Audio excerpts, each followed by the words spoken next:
ಇಡೀ ಕರ್ನಾಟಕದಲ್ಲಿ ಕಳೆದ 3-4 ತಿಂಗಳಿನಿಂದ ವಿಧವಾ ವೇತನ ಹಾಗೂ ವೃದ್ಧಾಪ್ಯ ವೇತನ ಹಣ ಬರದೇ ಇದ್ದವರ ಗಮನಕ್ಕೆ ಪ್ರತಿ ತಿಂಗಳು ಈಗಾಗಲೇ ಇಡೀ ರಾಜ್ಯದಾದ್ಯಂತ 60 ವರ್ಷ ಮೇಲ್ಪಟ್ಟ ಹಿರಿಯ ನಾಗರಿಕರಿಗೆ ಹಾಗೂ ಗಂಡನನ್ನ ಕಳೆದುಕೊಂಡಿರುವ ವಿಧವೆಯರಿಗೆ ಹಣ ಹಾಕುತ್ತಿತ್ತು. ಆದರೆ ಕಳೆದ 3 ಅಥವಾ 4 ತಿಂಗಳಿನಿಂದ ಯಾವುದೇ ಫಲಾನುಭವಿಗಳ ಖಾತೆಗಳಿಗೆ ಹಣ ಜಮೆಯಾಗಿಲ್ಲ. ಯಾಕೆ ಜಮೆಯಾಗಿಲ್ಲ ಹಾಗೂ ನಿಮ್ಮ ಖಾತೆಗೆ ಇನ್ಮುಂದೆ ಹಣ ಜಮೆ ಆಗಬೇಕು ಅಂದರೆ ಈ 4 ಕೆಲಸ ಮಾಡುವುದು ಎಲ್ಲರಿಗೂ ಕಡ್ಡಾಯ. ಈ 4 ಕೆಲಸ ಮಾಡಿದರೆ ನಿಮ್ಮ ವಿಧವಾ ವೇತನ ಹಾಗೂ ವೃದ್ಧಾಪ್ಯ ಹಣ ಮತ್ತೆ ಜಮಾವಣೆ ಆಗುವುದು ಆರಂಭವಾಗಲಿದೆ.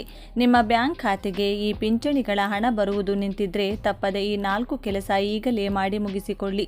ರಾಜ್ಯದಲ್ಲಿ ಈಗಾಗಲೇ ಪಂಚ ಗ್ಯಾರಂಟಿಗಳ ಪುನರ್ ಪರಿಶೀಲನೆ ಕಾರ್ಯ ಆರಂಭಗೊಳ್ಳುವ ಹಂತದಲ್ಲಿದ್ದು, ರಾಜ್ಯದ ಹಿರಿಯ ನಾಗರಿಕರಿಗೆ ಹಾಗೂ ವಿಧವೆಯರಿಗೆ ವಿಧವಾ ವೇತನ ಹಾಗೂ ವೃದ್ಧಾಪ್ಯ ವೇತನ ನಿಂತು ಸರಿಸುಮಾರು 4 ತಿಂಗಳುಗಳು ಕಳೆದು ಹೋಗಿದೆ.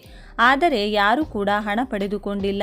ಈಗ ಸರ್ಕಾರ ಸೂಚಿಸಿರುವಂತೆ ಈ ಹಣ ಪಡೆದುಕೊಳ್ಳಲು ಅಂದರೆ ನಿಮ್ಮ ಪಿಂಚಣಿ ಹಣ ನಿಂತು ಹೋಗಿರುವುದು ಮತ್ತೆ ಆರಂಭಗೊಳ್ಳಲು ಎಲ್ಲ ಫಲಾನುಭವಿಗಳು ಈ 4 ಕೆಲಸ ಮಾಡುವುದು ಕಡ್ಡಾಯವಾಗಿದೆ. ಬನ್ನಿ, ಹಾಗಿದ್ರೆ ರಾಜ್ಯದಲ್ಲಿ ನೂತನ ಮುಖ್ಯಮಂತ್ರಿ ಆಗಿರುವ ಡಿ.ಕೆ. ಶಿವಕುಮಾರ್ ಅವರು ಹಾಗೂ ವೃದ್ಧಾಪ್ಯ ವೇತನ ಹಾಗೂ ವಿಧವಾ ವೇತನ ಪಿಂಚಣಿಗಳ ನಿರ್ದೇಶನಾಲಯ ಸೂಚಿಸಿರುವ ಈ 4 ಕೆಲಸಗಳನ್ನು ಮಾಡಿಕೊಳ್ಳಲು ರಾಜ್ಯದ ಎಲ್ಲ ವಿಧವೆಯರಿಗೆ ಹಾಗೂ ವೃದ್ಧರಿಗೆ ಸೂಚಿಸಲಾಗಿದ್ದು, ನಿಮ್ಮ ಖಾತೆಗೆ ಇನ್ನೂ ಕೂಡ ಕಳೆದ 4 ತಿಂಗಳಿಂದ ಹಣ ಬಂದಿಲ್ಲ ಅಂದರೆ ಈಗಲೇ ಮಾಡಿ ಮುಗಿಸಿಕೊಳ್ಳಿ. ರಾಜ್ಯ ಕಾಂಗ್ರೆಸ್ ಸರ್ಕಾರ ಗೃಹಲಕ್ಷ್ಮಿ ಹಾಗೂ ಗೃಹಜ್ಯೋತಿ ಯೋಜನೆಗಳ ಪರಿಷ್ಕರಣೆಗೆ ಮುಂದಾಗಿದ್ದು, ಇದಕ್ಕೆ ಜನರು ಅಸಮಾಧಾನ ಹೊರಹಾಕಿದ್ದಾರೆ. ಇದರ ನಡುವೆಯೇ ಸರ್ಕಾರ ಮತ್ತೊಂದು ಬಿಗ್ ಶಾಕ್ ಕೊಟ್ಟಿದ್ದು, ಪಿಂಚಣಿದಾರರ ಹಣಕ್ಕೂ ಕೊಕ್ಕೆ ಹಾಕಿದಂತೆ ಕಾಣ್ತಿದೆ. ರಾಜ್ಯದಲ್ಲಿ 16 ಲಕ್ಷ ಜನರ ಪಿಂಚಣಿ ಸ್ಥಗಿತಗೊಂಡಿದೆ ಎನ್ನುವ ಮಾಹಿತಿ ಹೊರಬಿದ್ದಿದೆ. 16 ಲಕ್ಷ ಜನರಿಗೆ ಬರ್ತಿಲ್ಲ ಪಿಂಚಣಿಯ ಹಣ.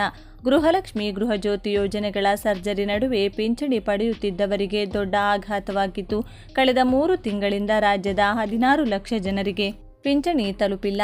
ರಾಜ್ಯದಲ್ಲಿ ಒಟ್ಟು 82.71 ಲಕ್ಷ ಪಿಂಚಣಿ ಫಲಾನುಭವಿಗಳಿದ್ದು, ಈ ಪೈಕಿ 16 ಲಕ್ಷ ಜನರನ್ನ ಪಿಂಚಣಿ ಯೋಜನೆಯಿಂದಲೇ ಸರ್ಕಾರ ಕೈಬಿಟ್ಟಿದೆ ಎಂದು ತಿಳಿದುಬಂದಿದೆ.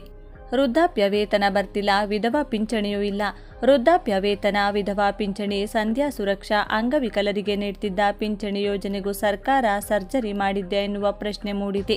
3 ತಿಂಗಳಿಂದ ಹಣ ಬರದೆ ವೃದ್ಧಾಪ್ಯ ವೇತನ ಸ್ಥಗಿತಗೊಂಡ ಹಿನ್ನೆಲೆ ವಯಸ್ಸಾದ ವೃದ್ಧರು ಕಚೇರಿಯಿಂದ ಕಚೇರಿಗೆ ಅಲೆಯುವಂತಾಗಿದೆ. ಪಿಂಚಣಿಗಾಗಿ 400 ಕೋಟಿ ರೂಪಾಯಿ ಖರ್ಚು.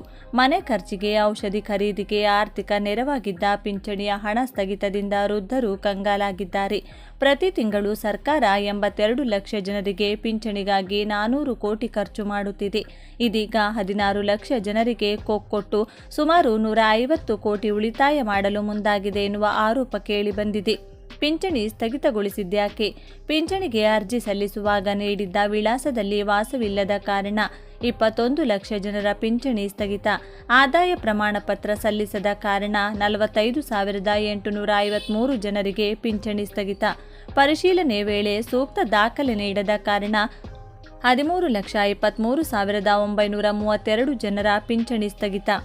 ಈಗಾಗಲೇ ನಿಮ್ಮ ವಿಧವಾ ವೇತನ ಅಥವಾ 60 ವರ್ಷ ಮೇಲ್ಪಟ್ಟ ಹಿರಿಯ ನಾಗರಿಕರಿಗೆ ಬರುತ್ತಾ ಇರುವ ವೃದ್ಧಾಪ್ಯ ವೇತನ ಪಡೆದುಕೊಳ್ಳಲು ಈ 4 ಕೆಲಸಗಳು ಎಲ್ಲರಿಗೂ ಕಡ್ಡಾಯ. ಮೊದಲನೆಯದಾಗಿ ಆಧಾರ್ KYC ಪೂರ್ಣಗೊಳಿಸುವುದು ಅತ್ಯಂತ ಕಡ್ಡಾಯ.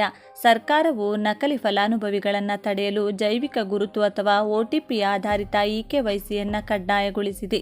ಫಲಾನುಭವಿಯು ನೇರವಾಗಿ ಗ್ರಾಮ 1 ಅಥವಾ ಸೈಬರ್ ಕೇಂದ್ರಕ್ಕೆ ಹೋಗಿ ಬೆರಳಚ್ಚು ನೀಡಿ KYC ಅಪ್ಡೇಟ್ ಮಾಡಿಸಬೇಕು. ಎರಡನೆಯದು ಬ್ಯಾಂಕ್ ಖಾತೆಗೆ ಆಧಾರ್ ಸೀಡಿಂಗ್ ಮತ್ತು NPCI ಮ್ಯಾಪಿಂಗ್. DBT ಹಣ ವರ್ಗಾವಣೆಗೆ ಪ್ರಸ್ತುತ ಪಿಂಚಣಿ ಹಣ ನೇರವಾಗಿ ಆಧಾರ್ ಆಧಾರಿತ ಬ್ಯಾಂಕ್ ಖಾತೆಗೆ ಜಮೆಯಾಗುತ್ತಿದೆ.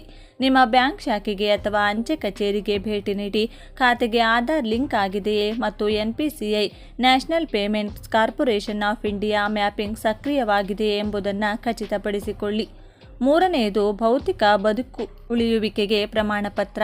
ಅಗತ್ಯವಿದ್ದರೆ ಮಾತ್ರ ಕೆಲವೊಮ್ಮೆ ಫಲಾನುಭವಿಗಳು ಜೀವಂತವಾಗಿದ್ದಾರೆ ಎಂದು ಖಚಿತಪಡಿಸಿಕೊಳ್ಳಲು ತಹಶೀಲ್ದಾರ್ ಕಚೇರಿಯಿಂದ ಅಥವಾ ಆನ್ಲೈನ್ ಮೂಲಕ ಲೈವ್ ಫೋಟೋ ಅಥವಾ ಬದುಕುಳಿಯುವಿಕೆ ಪ್ರಮಾಣ ಪತ್ರವನ್ನು ಅಪ್ಲೋಡ್ ಮಾಡಬೇಕಾಗುತ್ತದೆ. ನಾಲ್ಕನೆಯದು ಆದಾಯ ಮತ್ತು ದಾಖಲೆಗಳ ಮರುಪರಿಶೀಲನೆ. ಅರ್ಹತೆ ಪರಿಶೀಲನೆ. ವಿಧವಾ ವೇತನಕ್ಕೆ ನಿಗದಿತ ವಯಸ್ಸು ಹಾಗೂ ವೃದ್ಧಾಪ್ಯ ವೇತನಕ್ಕೆ ಇರಬೇಕು.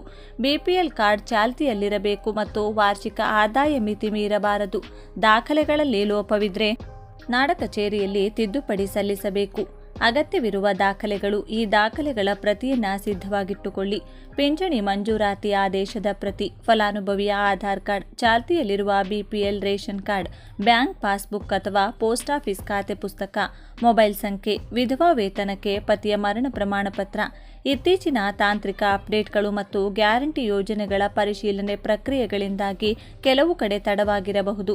ಒಮ್ಮೆ ನಿಮ್ಮ ಹತ್ತಿರದ ಗ್ರಾಮ ಒನ್ ಕೇಂದ್ರದಲ್ಲಿ ಇಕೆವೈಸಿ ಹಾಗೂ ಬ್ಯಾಂಕ್ ಆಧಾರ್ ಸೀಡಿಂಗ್ ಮಾಡಿಸಿದರೆ ತಹಶೀಲ್ದಾರ್ ಕಚೇರಿಯಿಂದ ಅನುಮೋದನೆಗೊಂಡು 1 ರಿಂದ 2 ತಿಂಗಳಲ್ಲಿ ಪಿಂಚಣಿ ಹಣ ಪುನಃ ಖಾತೆಗೆ ಬರಲು ಆರಂಭವಾಗುತ್ತದೆ.